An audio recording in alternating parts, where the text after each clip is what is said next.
The 166th edition of the Roy's Boys podcast starts right now. Carolina basketball family is the strongest there's ever been, there ever will be. Nate Humphrey hands King Rice the ball. Pushes into Hubert Davis. 8 seconds. Davis trying to get free. Over to Fox. Fox, baseline. Up for the shot. Good. Off the glass. Oklahoma calls timeout. But the game is over. The game is over. Carolina has upset number 1 Oklahoma. Been ready on his second attempt. That one is no good. They battle for it. Loose ball. Recovered by Benny. With 20 seconds left to play. Goes back to Michael Jordan. Jumper from out on the left. Good! 63, 62, 13, 12, 11. Georgetown with one timeout. Brent Brown looking. Throw away to Worthy. 35. The Tar Heels are going to win the national championship. Carolina with foul. He takes the timeout. Technical foul. Technical foul. Brown gets it into Williams. Comes Williams front court. Williams on the drive. Gets it back out the head. Long outside shot. Short rebound.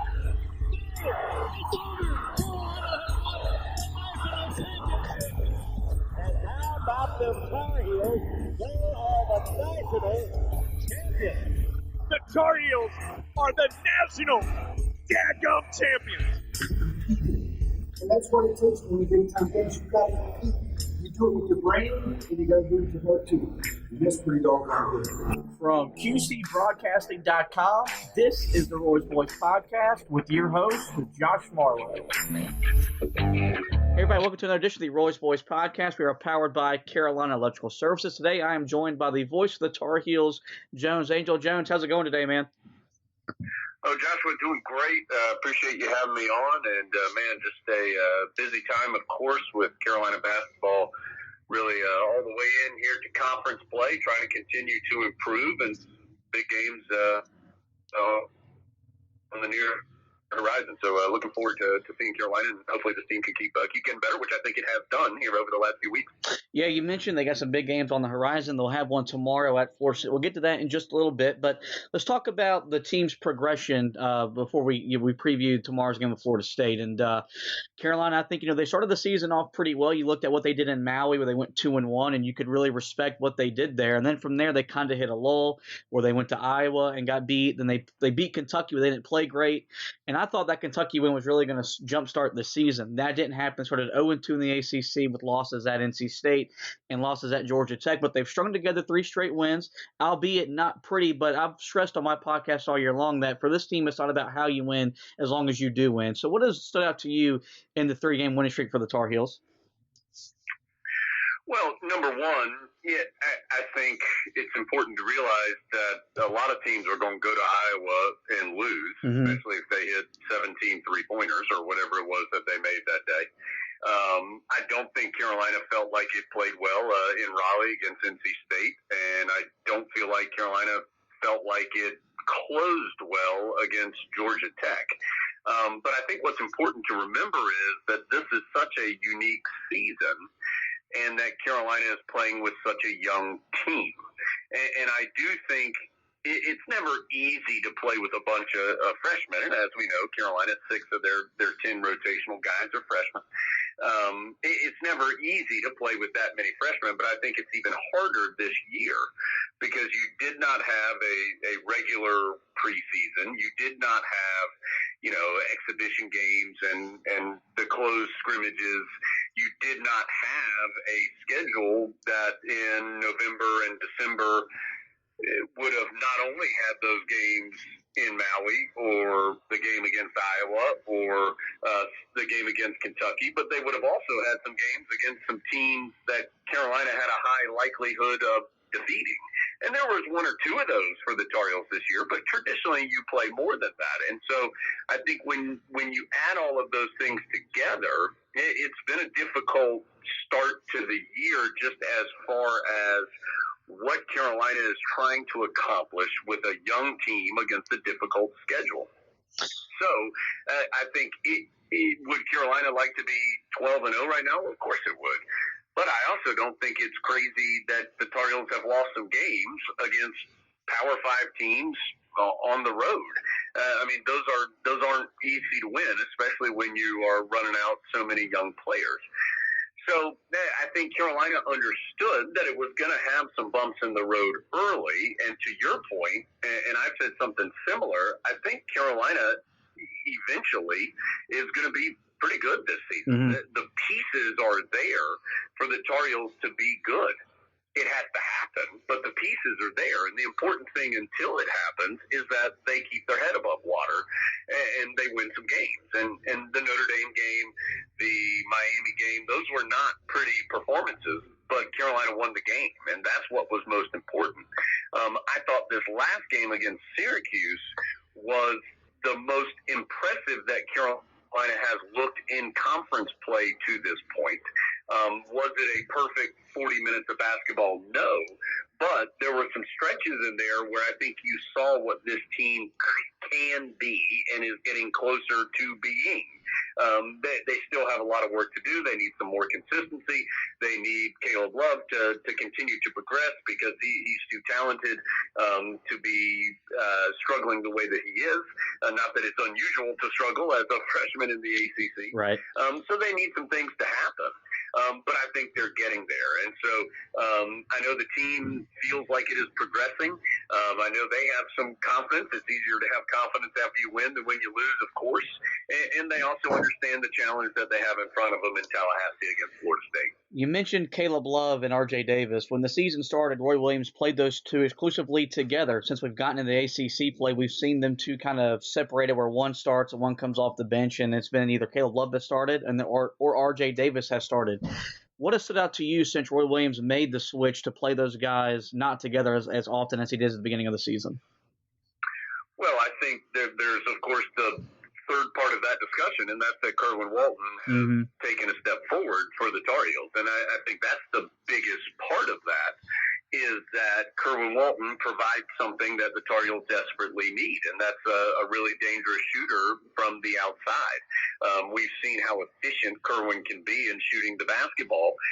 He needed to get better defensively to earn some more playing time. I think he has done that. He is nowhere close to where he wants to be or the Tar Heels want him to be, but I think he is better on the defensive side than he was at the beginning of the year. And so you can put him out there.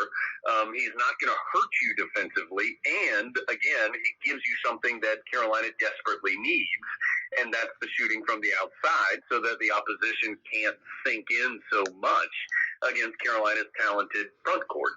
And so, that's point one. Point two is, there was certainly a stretch of the season where I think neither Caleb Love nor R.J. Davis feels like they were playing great. I'm not sure either one of them feels like they're there yet, but you can survive it. If they're having a tough night, that's okay. But if they're both having a tough night, it's difficult to have them both on the court if they're both having a tough night. And so I don't think that's hard to figure out, that you can't turn it over at the level that Carolina was turning it over from those two spots. And you can't have the lack of offensive production as far as just pure field goal percentage from those two spots. You can't have, if those guys are together and neither is shooting well and both is turning it over, well, that's troublesome. And so you had to make a change. And so what I think has been good is that you have seen each one of those guys since they have, and they've still played together some, but since they have been, I'll use the term, split up on the court, I think we've seen each one of them have some better moments. It's not happening as consistently as they would like or Carolina would like, but I think you've seen growth from both of them. R.J. Davis had a huge stretch in the second half for Carolina to beat Syracuse.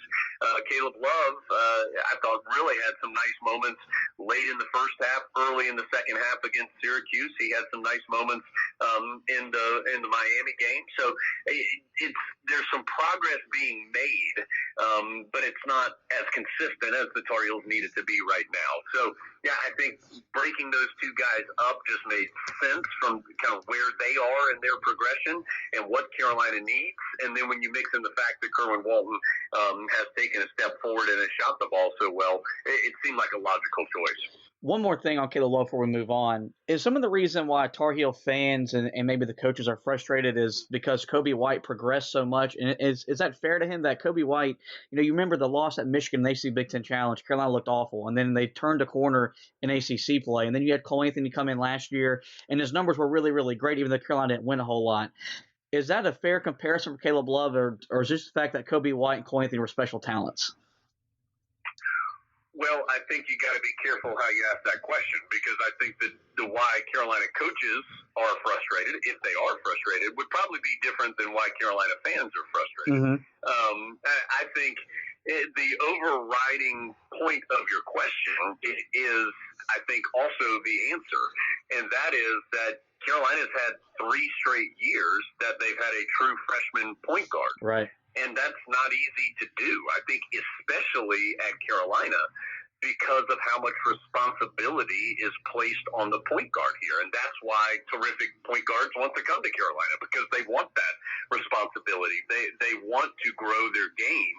And Roy Williams has proven through the years, both at Kansas and at Carolina, that his point guards are incredibly impactful to the team's success or lack thereof, and that those guys traditionally get better and better and better and are really, really good players by the time their career is done.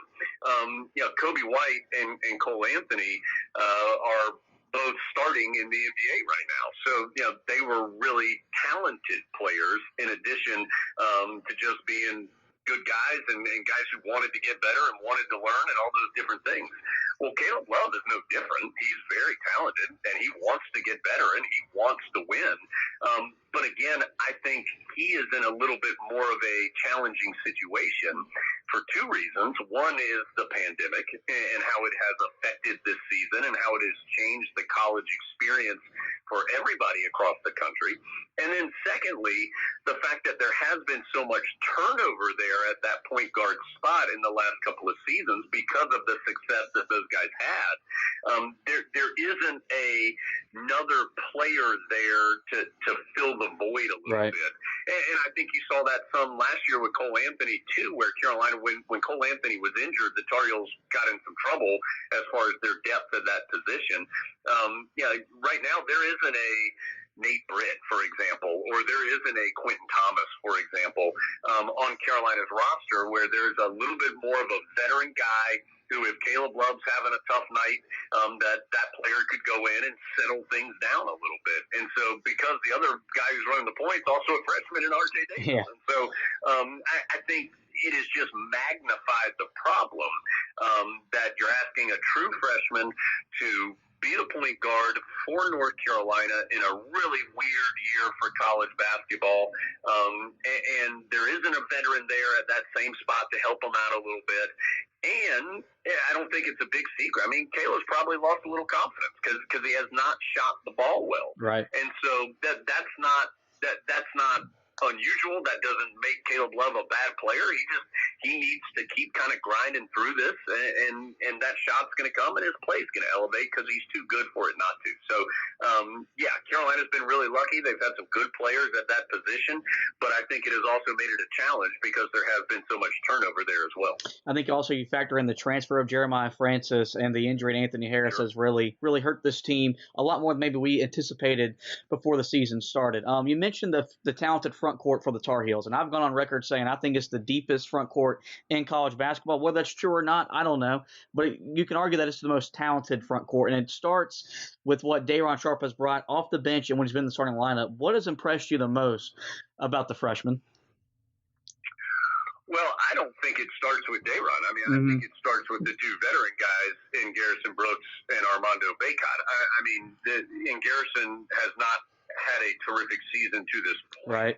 But I think he also had probably his best game of the year against Syracuse, and Armando Bacot has been, at least in my opinion, the steadiest player that Carolina's had so far this year. But I think what Day'Ron Sharpe brings to you is just an absolute physical freak for how old he is, and I mean that in the most positive way possible. He's so athletic for his size. He's so strong at a young age. His motor is so high that he just bullies and wills himself to success in the post.